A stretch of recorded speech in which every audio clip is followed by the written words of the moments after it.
As a sales rep, have you ever thought this?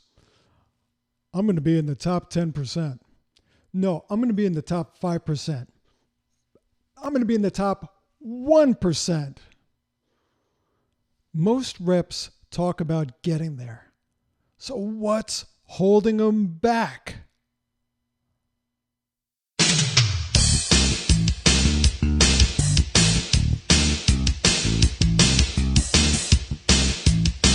Hello, my friends. This is Mace Hoff, and I want to welcome you to the Medical Sales Guru podcast and the Medical Sales channel on YouTube.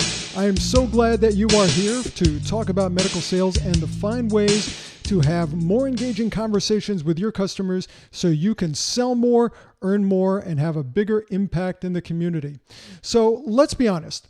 Most sales reps are average. Now, some of you are going like, well, that's an impressive statistic, Mace. I didn't know that. But others of you are recognizing that that's really a rhetorical statement.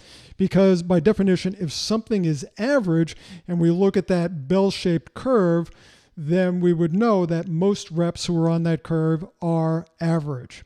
But what about the ones who are at the top 10%, the top 5%, the top 1%? What did they do to get there?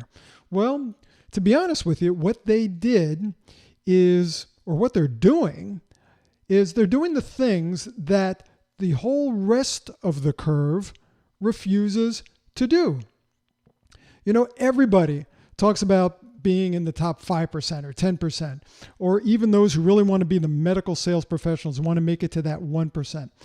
There are people who talk about it, but they just don't get there. So why is it? They usually know what they're supposed to do. You know what you're supposed to do. I mean, come on. There's enough information going around in medical sales. I mean, heck, I give you enough information here that if you just do what I tell you to do, you're going to accelerate your sales. But what happens? Why don't medical reps do it? Well, there's really only one reason that they give me. There's one reason that they give me on a pretty regular basis. They tell me that they're too busy. They're too busy.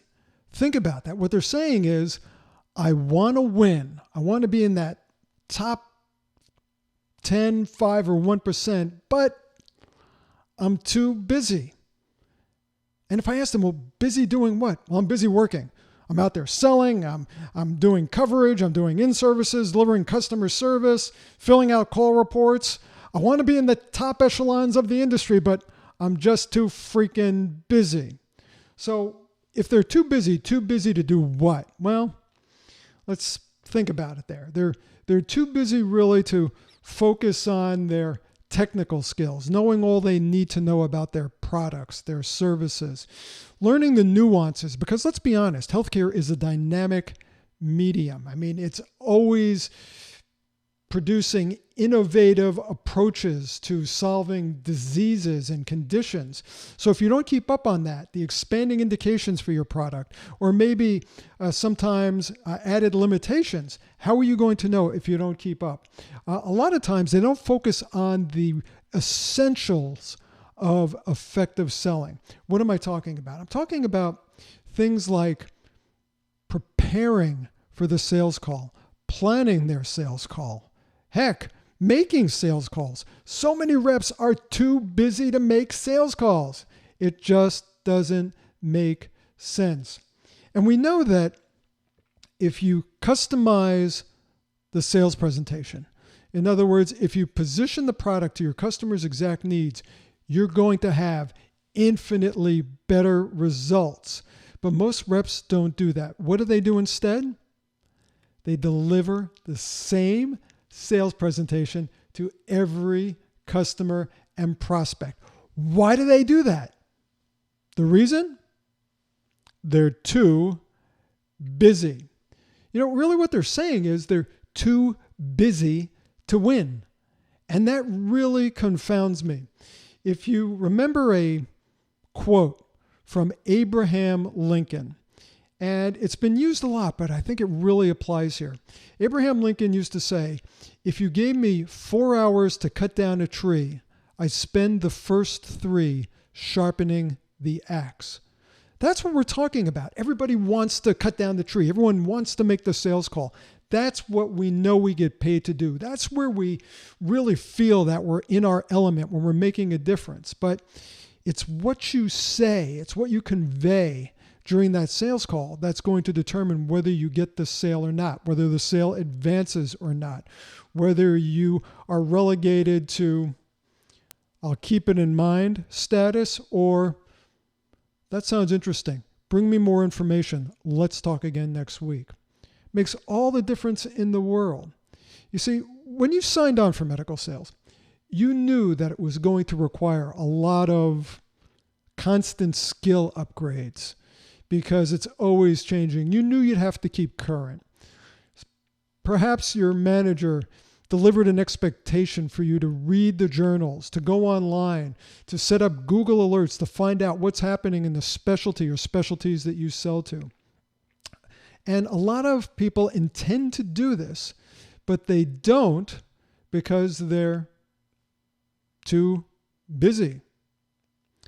How would you feel if you got on an airplane and you found out that the cockpit crew, in other words, the people who were flying the plane, they were not current? The term is current. What currency means in aviation is it means that they've flown the required number of hours to the similar destinations. They've shot the required number of instrument approaches, both in simulators or in actual weather conditions. They've practiced how to handle emergency situations where it's second nature. They have to train or retrain on this every year.